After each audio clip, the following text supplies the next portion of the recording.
9 number में कह रहा है ये द्विघात बहुपद, यदि ये बहुपद द्विघात बहुपद के शून्य के बराबर किंतु विपरीत चिन्ह के हो। ठीक है, शून्य के बराबर है ना। हाँ। लेकिन विपरीत चिन्ह क्या है, तो कह रहा है ए का मान क्या होगा, है ना। शून्य के बराबर है तो 9 नंबर शून्य के बराबर है तो इसका मतलब x बराबर x है ना। लेकिन चिन्ह विपरीत है, इसमें माइनस लगा देते हैं।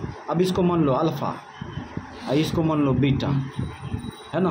अब रख दो, अल्फ़ा रख दिए और यहाँ पर रख देंगे माइनस बीटा, हो गया। अब इसको इधर खींच लो तो अल्फ़ा प्लस बीटा हो जाएगा ना। इसको खींचेंगे तो बीटा प्लस में आएगा। अभी दाहिना साइड में क्या बचेगा, दाहिना साइड में 0 बचेगा, है ना। लगा दो सूत्र, अब सूत्र लगाओ,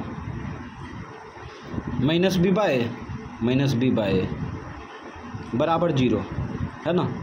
चलो बी देखो एक्स स्क्वायर का गुणांक है, एक्स स्क्वायर का गुणांक क्या है, ए है।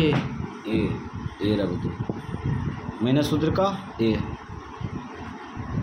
एक्स स्क्वायर का गुणांक है। एक्स स्क्वायर का गुणांक देखो यहाँ पे 1 है ना। हाँ। 1, चलो 1 रख दिए बराबर 0। अब इसमें भाग देंगे तो माइनस ए आएगा बराबर 0, है ना। अब यहाँ देखो, यहाँ भी तो 0 होगा, यहाँ पे 0 ले लेते हैं। ठीक है, इसको उधर फेंक देते हैं तो 0 प्लस क्या होगा, ए यानी ये होगा ना। या करके लिख दो, ए बराबर क्या आ गया 0 आंसर। ऑप्शन देखो, ऑप्शन डी में है तो ऑप्शन डी आंसर हो गया। 10 नंबर में देखो त्रिघात बहुपद दिया है ना। त्रिघात बहुपद के 2 शून्यकों का गुणनफल दिया है 3। ठीक है, तब तीसरा शून्य पूछ रहा है क्या होगा, है ना। तो ये त्रिघात बहुपद है ना। हाँ। त्रिघात बहुपद का 2 शून्य का गुणनफल 3 दिया है ना। हाँ। तीसरा शून्य पूछ रहा है तो त्रिघात बहुपद उतारने के चक्कर में नहीं रहेंगे, यहाँ पे काम करते हैं, है ना। शून्यकों का गुणनफल कितना दिया है 3। तो यहाँ पे अल्फा गुना बीटा मान लो 3, या बीटा गुना अल्फा मान लो, सॉरी बीटा गामा मान लो या गामा अल्फा मान लो। ठीक है, तो किसी को मानना पड़ेगा। तो हम मान लेते हैं ये जो है 10 नंबर में अल्फा बीटा का गुणनफल कितना है 3 है ना। तो कह रहा है तीसरा शून्य का मतलब गामा का मान क्या होगा, ये ना। तो अब क्या करते हैं, रिलेशन लगा देते हैं। तो लास्ट में एक सूत्र लिखाए थे, चूँकि अल्फा गुना बीटा गुना गामा बराबर क्या होता है माइनस डी बाई लगा दिए। अब देखो इसीलिए अभी इसका गुणनफल कितना दिया, इसका गुणनफल 3 दिया है। हाँ। 3 रख देंगे, रख दिए गुना गामा अपने निकलेगा।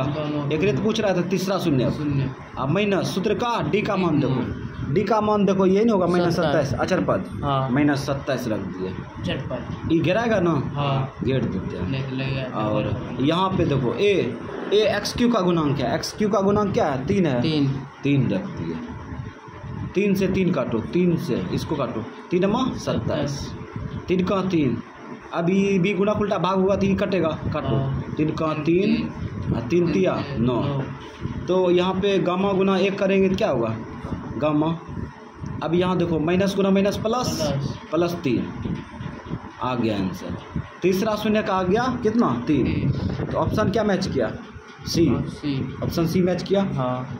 तो हो गया ऑप्शन सी।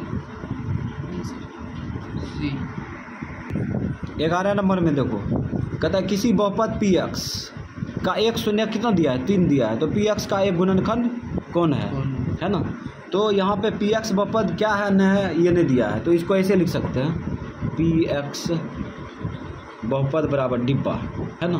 अब पी एक्स बहुपद कुछ होगा लेकिन उसका शून्य दिया है 3 दिया है, तो इसका मतलब x का मान दिया है ना, x का मान 3 दिया है, प्लस में है ना, प्लस में है। और पी एक्स बहुपद का एक गुणनखंड पूछ रहा है, तो कहाँ से लाएंगे पी एक्स बहुपद का गुणनखंड, इसी को खींच लेंगे आ जाएगा। तो x इसको खींचो इधर -3 अब बराबर 0 है ना।